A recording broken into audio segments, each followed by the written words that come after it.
Speaking of amazing people, here's my segue into today's conversation. I am really, really excited to hear this story and learn from our guest today. So, why don't you introduce our guest, Larry, and let's have at it. I can't, I just literally, I cannot wait to get this podcast kicked off with Dr. Tommy Moore. But before that is what's near and dear to me, and a lot of people know this, is there's an organization out here in Los Angeles called Homeboy Industries. It's near and dear to me. Father Greg Boyle, who started it, is just an absolute pure saint in the Los Angeles marketplace. And when I met Dr. Tommy Moore, that's the first organization I thought of. The backstory is going to come out in the podcast.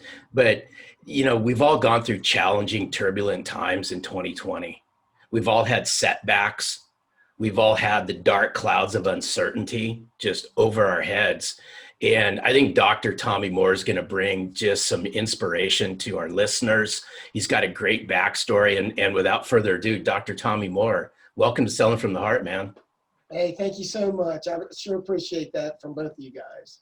Yeah, it's going to be a great conversation today, and I'm really looking forward to hearing your story and what you've learned. I know it's going to be super encouraging to all of us. But as we start, you know the question that every guest on the Selling from the Heart podcast answers, and the question is this: what does it mean to you to sell from the heart? So I think that's a great question, and I love how you start that question off with all your guests. So for me, selling from the heart is just really kind of what you said in the beginning. It's being authentic and being real, and you know, kind of accepting life on life's terms, but not.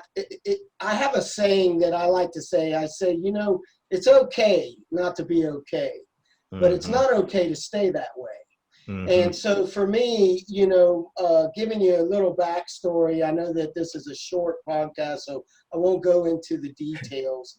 But for me, I ended up having a drug and alcohol problem. Drug and alcohol led me to a 10-year prison sentence in the Florida Department of Corrections.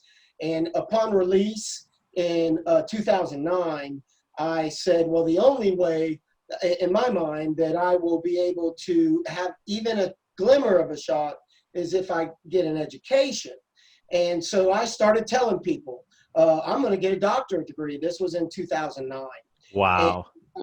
And people were telling me, well, you can't do that. The school's not going to let you back in, and society's not going to let you, you know, back in society. You're marked. You're a felon. You're convicted.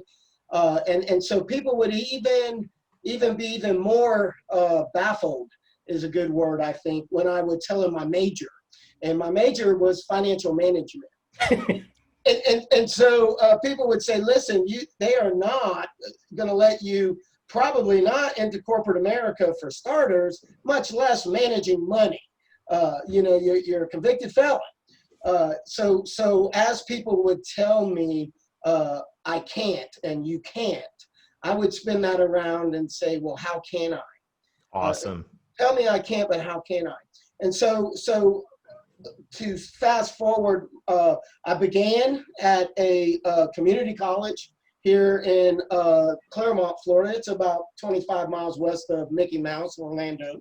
And part of my sentence was a loss of driver's license for life. And the college was about 6 miles away. And I remember I had to ride my bike to and from the community college. And when I first applied, the day I went in for the application, I filled out the application, and there's the dreaded, have you ever been convicted of a felony box that I had to check in it. And during the application process, the administrator says that they are not going to accept you. We're not going to enroll you. And so I went home very discouraged, very disheartened, but knowing that somehow I would find a way. I couldn't tell you how, but my drive was there, my perseverance was there, my passion was there, and I knew that something was going to happen. I just couldn't tell you what. And the very next day, the lady called from the school, community college, and she says, I've worked here for almost 20 years. I've never seen this happen. they're going to give you 1 semester on probation. And that was all I needed. I took that semester, went on to earn my AA degree at the community college. And I enrolled in, and I'm going to be quick about this, but I think this is important to the backstory. I enrolled into a Direct Connect program at the University of Central Florida in East Orlando. UCF. It's UCF Knights for all those football fans out there. Yeah, I got a little sports program going now. Well, Very there we nice. go. That's what I was thinking as we started.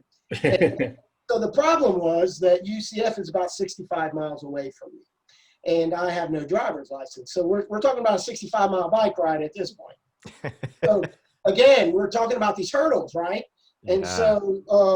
so it just so happened that there was a bus that goes from Claremont to downtown Orlando, and then I could transfer to another bus and take it from downtown Orlando to East Orlando. Wow. So for 2 years, 5 days a week, I rode city transportation 5 hours a day, 2.5 hours one way for 2 years to earn my bachelor in science, business administration, finance